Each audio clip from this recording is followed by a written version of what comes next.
All right, hey guys, I've got this body here, and you might wonder, what happened with this piece.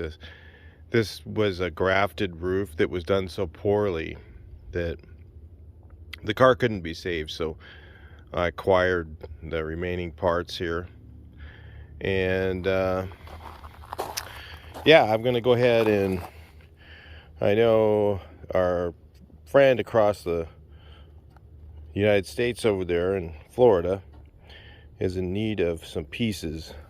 He has giant rust holes all along here, the bottom, and this part can't be used for anything around here that I have. So, and I could probably make that part down there, not too difficult to do, but he's a little newer.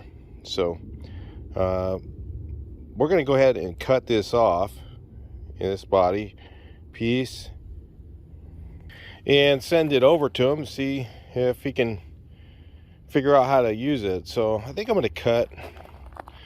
I'm just going to cut like right along here. Yeah, let's put a marker. So let's see. We're going to go ahead and just kind of cut right along here. His is rusted pretty. I mean, his might be rusted out to like right here. So we're going to go right along there. I was thinking this will be not as expensive to ship if I go. Looks like, I don't know, if I cut out the whole vent and everything else, it'd be pretty expensive to ship. So let's keep this inexpensive, right? So we'll just go around here, and I'll just cut on the outside of that line roughly, and then on the inside, he's got rust holes all along here too. So I think, I think I'm just going to cut right here. Well, I'm going to go upward. And then maybe along there.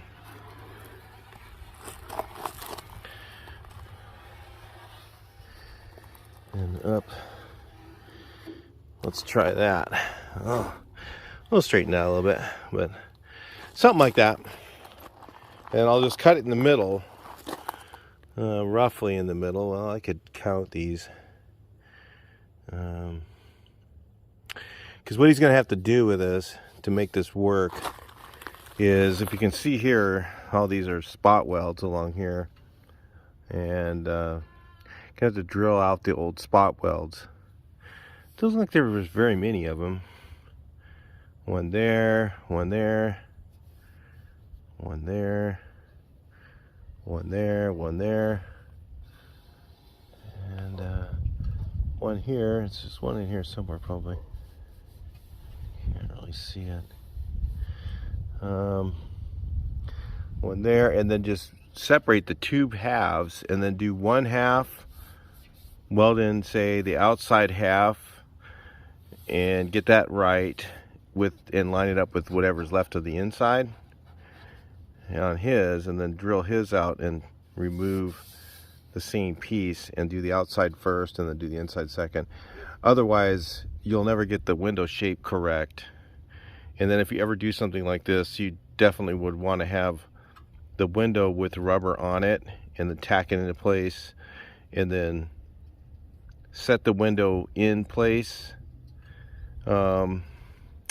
And you can usually tell if it's going to go in. It'll actually fit on in here, and then there's that little rubber lip that goes out here, and then the part where it lips over will be nice and flush against here, so you'll know you got it right. If you go to put it in place and it wants, like, one corner goes in, the other one won't, and stuff like that, then it's probably not quite right. So anyway, it's a little tricky to do this repair. So these back windows, because there's a lot of angles. You've got, it goes this way, it goes that way, it goes up at an angle, round, going that way.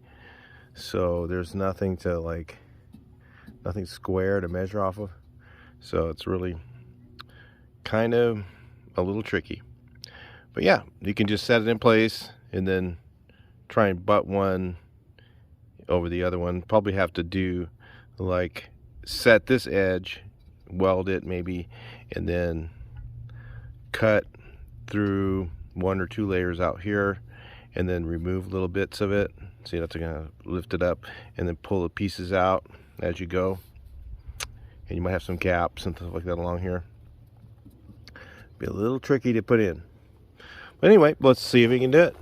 Well, I'll go ahead and remove this and we'll take a look.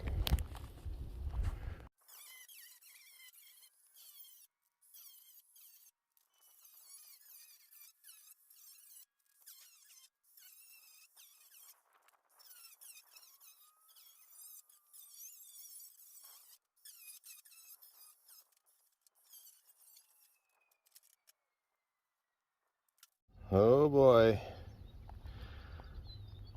We'll fire. I think what I would try and do, I mean, I just was looking at this, how to separate these. Is I try and put part that doesn't have the spot weld, because getting the spot welds all in the right place is going to be a little tough. I'm thinking put them in a vise and just kind of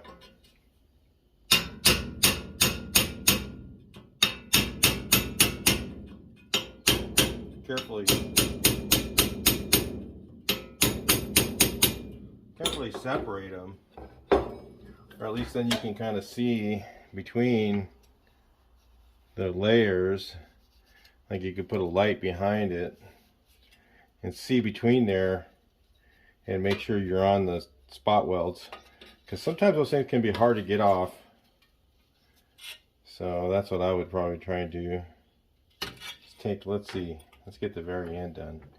I think if you opened up like part of them, if I just open up the very end, kind of use a little peeking spot, of course put it back on a flat area, hammer that back down straight, but then you can kind of see, you know, the gap there, and kind of separate them that way. Okay, so we know that spot weld's legit right there. And then drill one at a time and just work my way along. And that would keep it pretty well straight and separated. And then just put the one in. This is the right side, so I put this one in and then patch it into place. That's how I think I'd do it. And I'd weld this in first. I'd go to the existing, I'd just kind of tack it in a few spots, because you might have to, he has to replace the inside and the outside. So it's kind of tough. But tack it into place just to hold it, even if it's just temporary.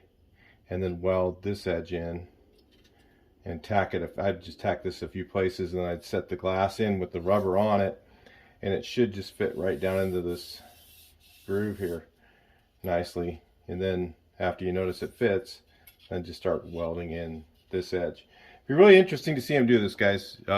So I figured I'd give you guys a little primer on it. I'm sending these out to him, so we'll see how he does. You know, he's done pretty good so far on some of his welding. He's done pretty amazing for somebody who doesn't know anything, never done this in his life, and he's doing it. I mean, some stuff he's doing better than I am. So anyway, we'll see. Talk to you guys later.